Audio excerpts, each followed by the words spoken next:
Hi everyone, I'm the Cold Weather Chef and we're here for another edition of Cooking with the Cold Weather Chef.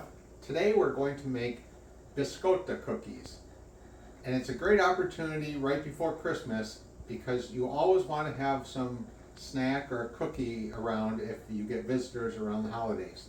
So in this particular case, Biscotta is an Italian word. It means biscuit or cookie.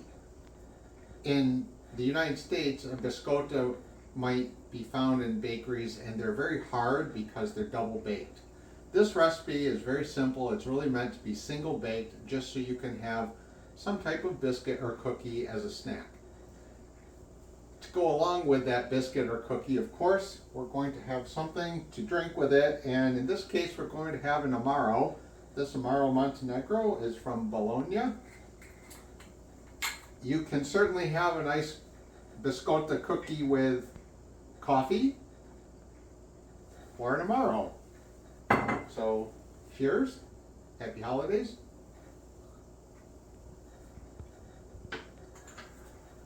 All right, on to the biscotta. Biscotta is singular. If you were going to talk about many cookies, it would be biscotti. So I will probably use it interchangeably because my Italian is not that good. We're going to preheat our oven to 350 degrees. And we have two ungreased tins that we will use to put the cookies on to bake. So the recipe is fairly simple. We're going to take 4.5 cups of flour, put it in a bowl. We're going to add a cup of sugar. We are going to add 3 teaspoons of baking powder. 1, 2, 3. We are going to add a 1/2 teaspoon of Arm & Hammer baking soda.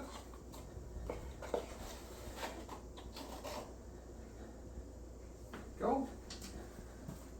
We are going to add 3 eggs.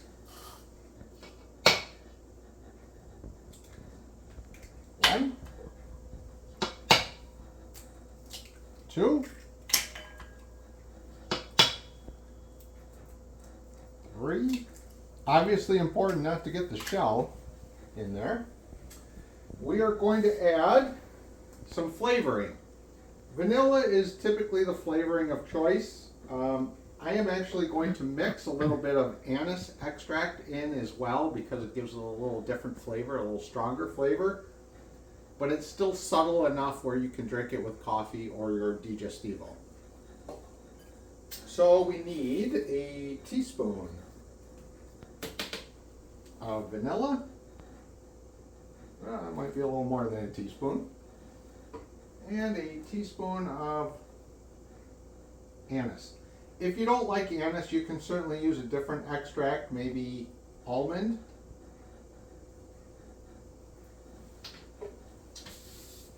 And I think 1/2 cup of milk. So let me just scoot over to the refrigerator and get some milk. And my 1/2 cup.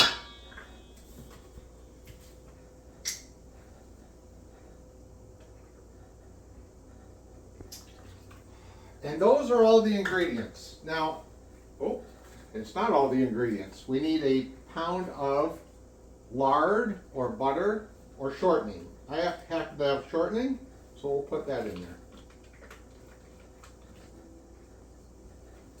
there.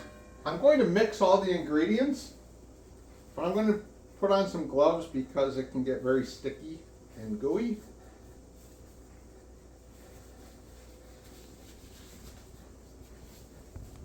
And with the shortening, you have to wash your hands like 5 times. So here we're just mixing this all together. It's going to take a little bit. You have a good amount of flour in here, so to mix it really, you need to work it in.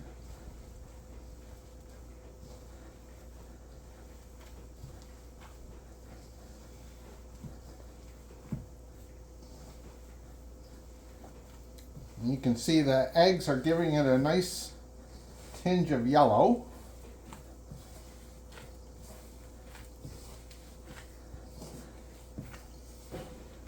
All right, it's really starting to come together quickly.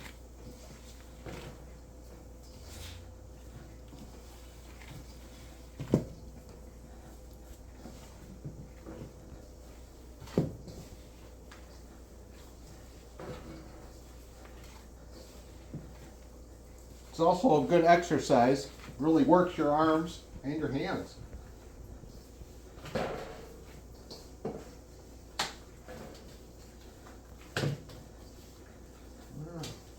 Almost done here. Just got a little bit more to work into the dough.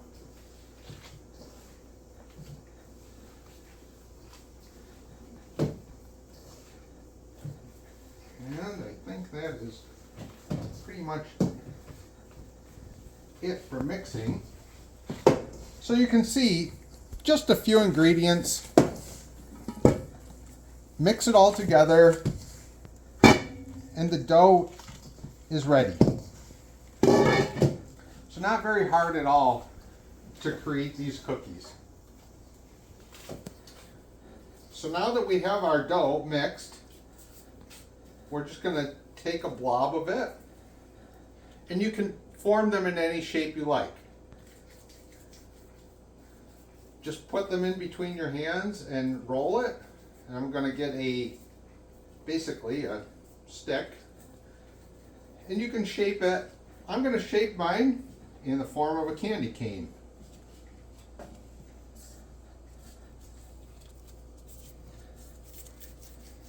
Another option, another popular option that people use is sometimes they shape them in the form of an S.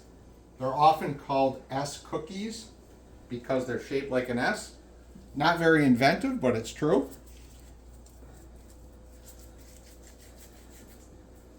Another option you could have, if you just want to make it festive and pretty, is you can form it into a circle so it's like a wreath. So you have a lot of different shapes you can create. So at this point, I think we're going to take a little break because it's going to take me a while to actually form all these cookies with 4.5 cups of flour. And we will come back and I will show you putting it in the oven and baking for 10 to 12 minutes. And we're back. As you can see, we've made the cookies, formed them into S's and candy canes and wreaths. We're at 350 degrees and we're going to stick them in the oven for 10 to 12 minutes.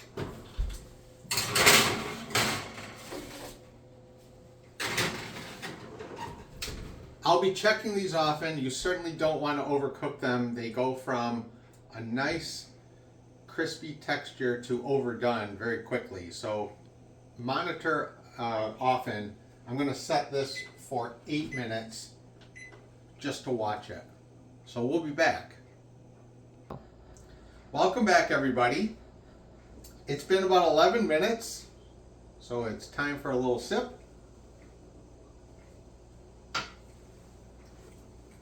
Let's check these biscotti.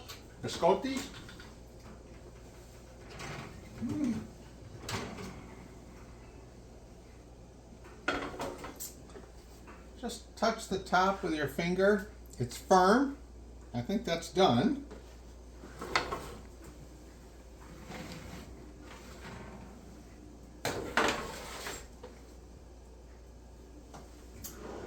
That looks good. As you can see, they don't get brown like a lot of other cookies. So what we're going to do right now is take them off the sheets, put them on cooling racks, let them cool a little bit, and then we'll make a simple frosting for them. So let us take a couple, and we'll just move them off to the cooling rack. I'm not going to show you all of that, but we're going to get them all over here on the cooling rack, and when they're cooled, we'll come back and make the frosting and put them on and possibly even taste one. We're back for the last step, which is creating the frosting. The frosting is very simple. There's only 2 ingredients, powdered sugar and milk, and it takes a lot of powdered sugar and very little milk. There's no recipe for this. If it's too thin, you add more powdered sugar. If it's too thick, you add a little more milk. So I'm going to take a little bowl, add some powdered sugar.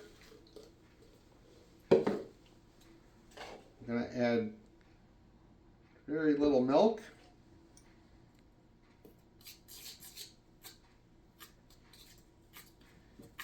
And it looks like not much is happening yet, but be patient.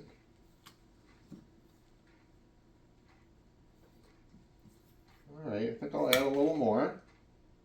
Not too much though.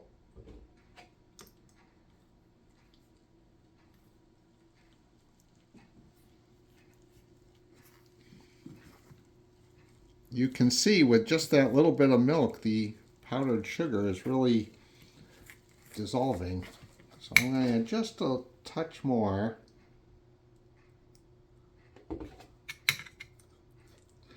It really depends on how thick you like your frosting.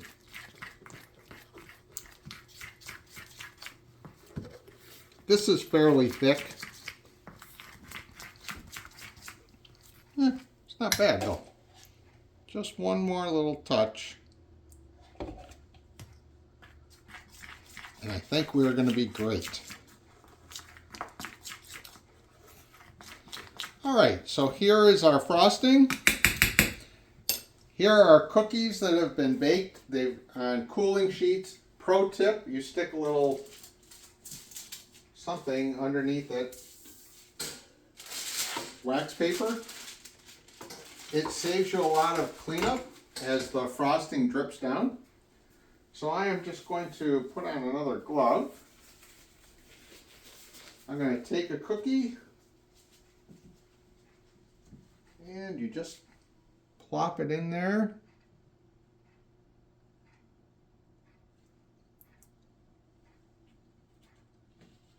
And that cookie right there is perfect to serve to your guests as they come over. It's great in the morning if you want to have it with coffee. It's great in the evening if you want to have it with your amaro. I think I'm going to try one more here. And you can look at the bottom. See how they're light brown, not too dark. They're a nice lightish brown. It's going to be a good cookie.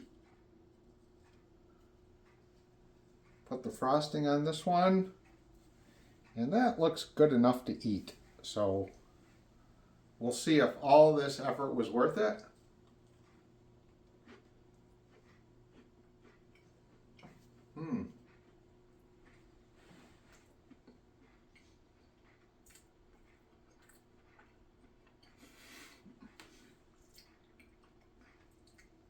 That's a really good cookie.